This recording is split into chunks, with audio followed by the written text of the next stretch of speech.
Excellent. Thank you very much. Joost Kuhlmann from your economic advisor at the European Commission. Your thoughts, please. Okay.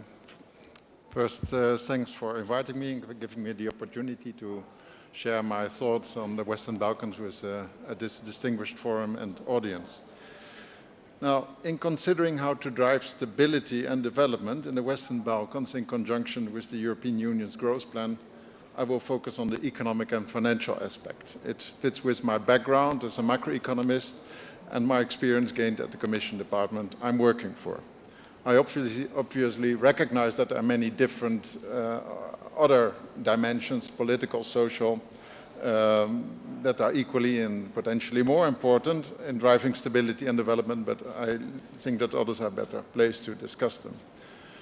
So as an economist, I think of driving stability and development in the Western Balkans, I would naturally start with the importance of macroeconomic stability as an essential foundation for any durable economic development. Macroeconomic stability, in turn, requires disciplined and predictable budgetary policies by the government and disciplined monetary policies by the central bank. The European Commission and the European Central Bank provide regular assessments on macroeconomic, fiscal and financial trends and challenges.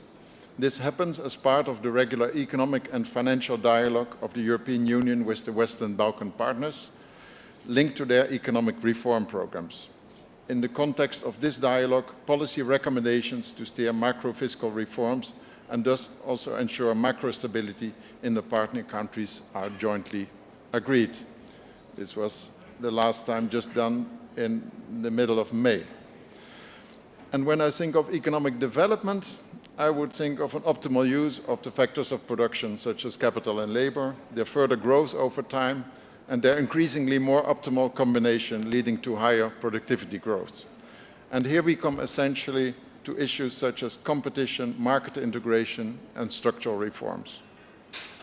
This is where the growth plan for the Western Balkans fits in with its 4 pillars. The first pillar, as the ambassador already said, is about enhancing economic integration with the European Union's single market, with the Western Balkans aligning to single market rules and opening the relevant sectors and areas to all their neighbors at the same time, in line with the common regional market. 7 priority actions are suggested within this first pillar. First, free movement of goods. Second, free movements of services and workers. Third, access to the single European payments area. Fourth, facilitation of road transport. Fifth, integration and decarbonization of energy market. Sixth, the digital single market. And seventh, the integration into the industrial supply chain. The second pillar is about boosting economic integration within the Western Balkans through the common regional market.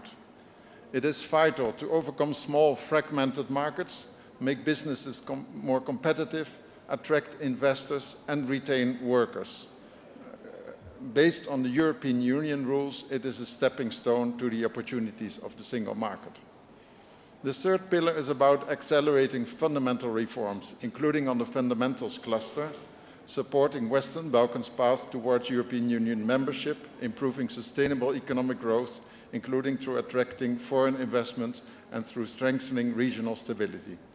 And finally, the fourth pillar is about increasing financial assistance to support the reforms through a reform and growth facility for the Western Balkans for the period 2024-2027.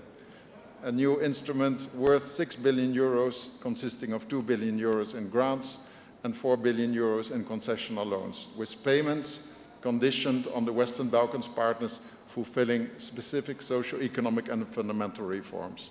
You will recognize that this approach mirrors the one we earlier took with the Recovery and Resilience Fund, so to make payments conditional on actually achieving the reforms. So the background has already been mentioned. The European Commission launched the growth plan in November 23 as it considered that deep structural reforms to lift the economic potential of the region have been advancing too slowly. The Western Balkans currently stand at between 35% and 50% of the average per capita GDP of the European Union. The aim of the growth plan is to bring the Western Balkans partners closer to the European Union. It aims to do so by offering some of the benefits of European Union membership to the region in advance of accession, thereby boosting economic growth and accelerating socio-economic convergence. As part of the growth plan, every Western Balkan partner was invited to prepare a reform agenda based on European Union recommendations and consistent with national reform priorities. The reform agendas will be consulted with, assessed by and adopted by the European Commission. This important work is currently undergoing and will be completed in the next few weeks. With increased financial assistance that is closely linked to actual reform implementation, the growth plan could provide a powerful incentive for the Western Balkan partners to address long-standing weaknesses that have been preventing a faster catching up with the European Union. I thank you for your attention.